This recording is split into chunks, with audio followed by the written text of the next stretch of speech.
If you want to change keyboard language on Motorola Edge 60 Fusion, first of all we need to go to settings. Once you open settings, scroll all the way down in the list to find system and then choose it. And after that you want to go to keyboard, then on-screen keyboard and select Gboard, as this is the default keyboard that we use on this phone. Over here go to languages, and then you can press add keyboard in order to choose a new language that you wish to use on your phone. You can also use the search field over here in order to try to find a specific language. So let's say we're gonna choose French. Over here you can also choose the layout while adding the language. You can also implement the English.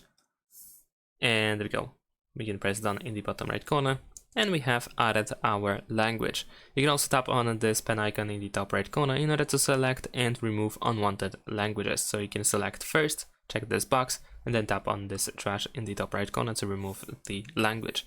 You can also change the order over here of these languages.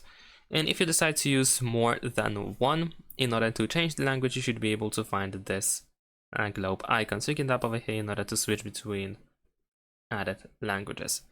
And that's all. Thanks for watching, leave a like and subscribe to my channel, and see you in my next videos. Bye!